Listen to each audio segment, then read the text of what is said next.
రెండో పాఠం సాయం సంసిద్ధత పాఠం. ఇక్కడ ఒక చిత్రం కనపడుతుంది 7వ పేజీలో. ఒక మోటార్ సైకిల్ అయినా అలాగే ఒక ఆటో ఒక బస్సు ఆగి ఉన్నాయి. రోడ్డు మీద నలుపు తెలుపు చారలు కనపడుతున్నాయి. ఆ చారల మించి ఒక పాప ఒక పెద్ద ఆయన్ని రోడ్డు దాటిస్తుంది. ఆ నలుపు తెలుపు చారలను ఏమంటాం మనం? జీబ్రా క్రాసింగ్ అని అంటాం. ఈ జీబ్రా క్రాసింగ్ ఉన్న చోటే మనుషులు రోడ్డు దాటాలి, లేదంటే మనకి ప్రమాదాలు జరుగుతాయి. చిత్రంలో ఎవరెవరు ఉన్నారో ఏం చేస్తున్నారు అంటే, చిత్రంలో ఒక పాప ఓ పెద్ద ఆయన అలాగే మోటార్ సైకిల్ మీద డ్రైవింగ్ చేసే ఆయన ఆటో డ్రైవర్ ఇలా జనం కనపడుతున్నారు. మనం చిత్రంలో ఏం జరుగుతుంది? ఒక పాప పెద్ద ఆయన్ని రోడ్డు దాటిస్తుంది. మనకు తెలిసింది అది. ఆ రోడ్డు దాటే సమయంలో అక్కడున్న వాహనాలన్నీ ఆగి ఉన్నాయి. మీరు ఎప్పుడైనా ఎవరికైనా సహాయం చేశారా? అప్పుడు మీకేమనిపించింది? ఇది ఈ చిత్రంలోని సారాంశం. మనం చాలామందికి సహాయం చేస్తూ ఉంటాం. ఇతరులకు సహాయం చేస్తేనే మనకి ఇతరులు సహాయం చేస్తారు. మనం ఎవరికి సహాయం చేయకుండా మన పని మనం చేసుకుంటే మనకి ఎవరో సహాయం చేయరు. అది కూడా నేర్చుకోవాలి. ఈ పాఠాన్ని, ఈ సాయం అనే పాఠాన్ని జాక్ కోప్ అనే ఆయన రచించారు. ఈ జాక్ కోప్ దక్షిణాఫ్రికాలోని నవలా రచయిత. ఈయన కథా రచయిత, కవి, సంపాదకులు. అలాగే ఇది ఒక అనువాద కథ అన్నమాట. అంటే దక్షిణాఫ్రికా నవలా రచయిత రాసిన కథని తెలుగులోకి అనువాదం చేశారు మనకి. అదే మన పాఠ్యపుస్తకంలో రెండో పాఠంగా వచ్చింది. సాయం.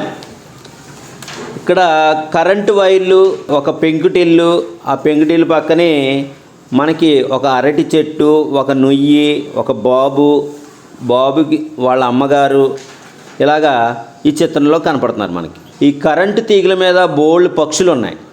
ఆ పక్షులన్నీ కరెంటు తీగల మీద వాలి ఉన్నాయి. చూడండి, మరి ఏం జరిగిందో ఈ పాఠం చదువుదాం. ఈ పాఠం పేరు సాయం.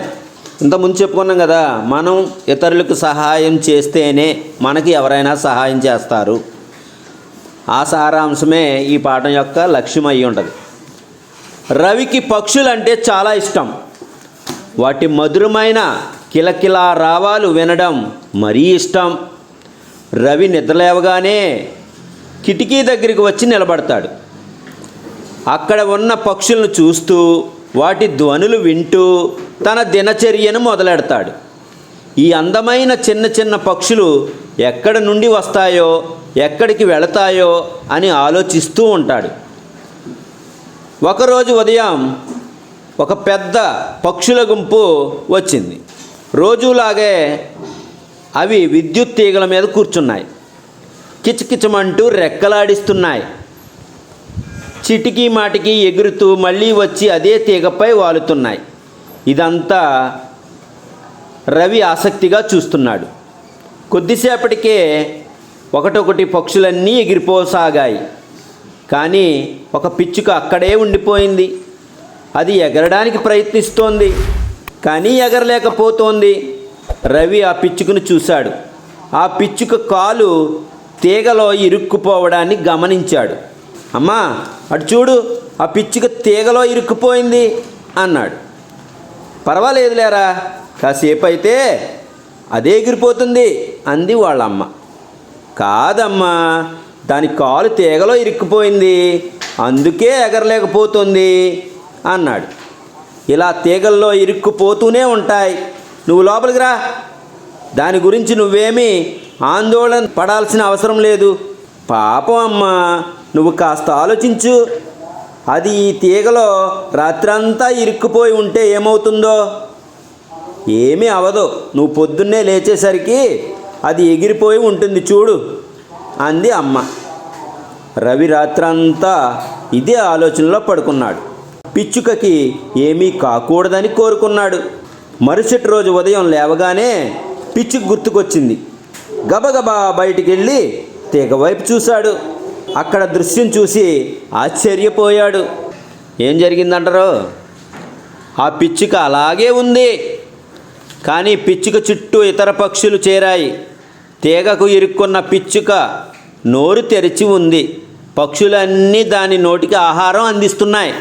ఆ పిచ్చుక అలాగే ఉంది, కానీ పిచ్చుక చుట్టూ ఇతర పక్షులు చేరి తీగకు ఇరుక్కున్న పిచ్చుక నోరు తెరిచి ఉందంట. ఆ పక్షులన్నీ దాని నోట్లోకి ఆహారం అందిస్తున్నాయంట. నిజంగా ఆశ్చర్యం కదా. ఏం చేస్తుంది? సాయం చేస్తున్నాయా? ఆ పక్షి ఆపదలో ఉంది కాబట్టి ఇతర పక్షులు తెచ్చి దానికి ఆహారం అందిస్తున్నాయి. అలాగే మనం ఇతరులకి సహాయం చేయాలి. ఆపదలో ఉన్న వాళ్ళకి మనం కూడా సహాయం చేయాలి. రవి ఇంట్లోకి పరిగెత్తుకెళ్ళి వాళ్ళ అమ్మ చెయ్యి పట్టుకుని బయటికి లాక్కొచ్చాడు. చూడమ్మా, ఆ పక్షులన్నీ దానికి తిండి పెడుతున్నాయి. అమ్మ కూడా ఆశ్చర్యంగా చూసింది.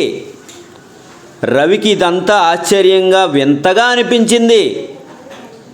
నిజమే, ఆ పక్షులన్నీ కష్టంలో ఉన్న పిచ్చుకకి సహాయం చేస్తున్నాయి, కానీ మనిషి మాత్రం పట్టించుకోవడం లేదు. అందరూ చూసి కూడా చూడనట్టు ఉంటున్నారు అనుకున్నాడు. ఇంతలో అక్కడికి వాళ్ళ నాన్న వచ్చారు. రవి ఆశగా, నాన్న నాన్న, ఆ పిచ్చుక చూడు, పాపం తీగలో ఇరుక్కుపోయింది, దాన్ని ఎలాగైనా కాపాడదాం నాన్న అన్నాడు. ఆ తీగలు చాలా పైకి ఉన్నాయిరా, దానిపైకి ఎక్కడం చాలా కష్టం, అందులోనూ కరెంటు తీగలు, మరి దాన్ని ఎవరు కాపాడుతారు నాన్న అడిగాడు రవి. ఆ పిచ్చుకను కాపాడాలంటే ఒకటే మార్గం. ఎవరైనా విద్యుత్ సరఫరా ఆఫీస్కి వెళ్ళి విద్యుత్ సరఫరా ఆపివేస్తే దాన్ని రక్షించవచ్చు. అది కూడా విద్యుత్ ఆఫీసు వాళ్ళే వచ్చి చేయాలి. నువ్వు ముందు బడికి బయలుదేరు, ఎప్పటికీ ఆలస్యమైంది అన్నాడు. రవి బడికి బయలుదేరాడు. దారిలో నడుస్తున్నా ఆ పిచ్చుకే గుర్తుకొస్తుంది. విద్యుత్ ఆఫీసులో ఎవరెళ్ళి చెబుతారు? ఆ పిచ్చుకను ఎవరు కాపాడుతారు? ఎవరి గురించి ఎదురు చూడకూడదు, నేనే దాన్ని కాపాడుతా అనుకుంటూ రవి నేరుగా విద్యుత్ ఆఫీసు వైపు వెళ్ళాడు. విద్యుత్ ఆఫీస్ లోపలికి గబగబా వెళ్ళాడు. అక్కడ కుర్చీలో కూర్చున్న అతనితో, సార్ సార్, మీరు కొద్దిసేపు కరెంటు ఆఫ్ చేస్తే ఆ పిచ్చుక బతుకుతుందండి అన్నాడు. కుర్చీలో కూర్చున్న వ్యక్తి రవి మాటలు విని నవ్వి, నువ్వెవరు, ఎక్కడుంటావు, విద్యుత్ ఆపడం ఏంటి, పిచ్చుకను కాపాడడం ఏంటి అంటూ ప్రశ్నలు కురిపించాడు. తన ఇంటి ముందు పిచ్చుక ఇరుక్కుపోయిన సంగతి అంతా పోసగుచ్చినట్లు చెప్పాడు రవి. రవి చెప్పిందంతా విని ఆ వ్యక్తి, నువ్వు ఎవరబ్బాయివి, మీ ఇల్లు ఎక్కడో చెప్పు, నేను మనిషిని పంపుతానులే, నువ్వు ఇంటికి వెళ్ళు అన్నాడు.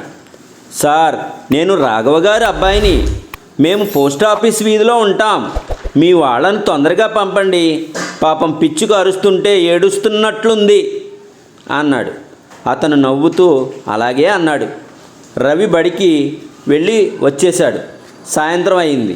ఇంకా ఎవరూ రాలేదేమిటి, అసలు వస్తారా రారా, ఎవరూ రాకపోతే ఆ పిచ్చుకు చనిపోతుంది కదా. ఇలాంటి ఆలోచనలు రావడంతో రవి కళ్ళల్లో నీళ్లు గిర్రున తిరిగాయి. ఎరా రవి, ఆడుకుందాం రా. రవి అక్క పిలిచింది. నేను రాను అని మంచం మీద పడుకున్నాడు. పిచ్చుక గురించే ఆలోచిస్తున్నాడు.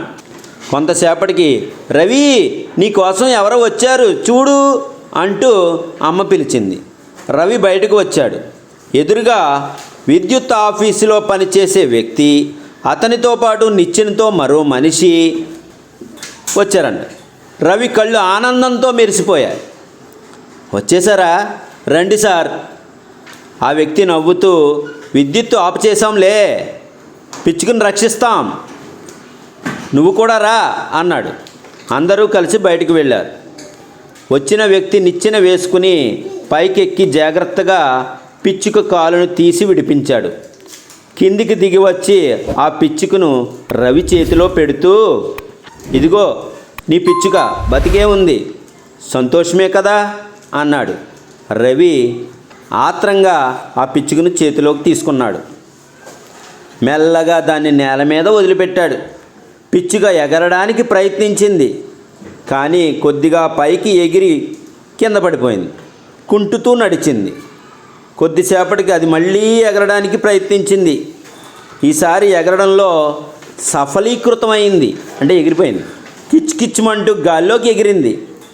రవి ఆనందానికి అవధులు లేవు. అమ్మా, పిచ్చికి ఎగిరిపోయింది అంటూ గట్టిగా చప్పట్లు కొట్టాడు. ఇది కథ.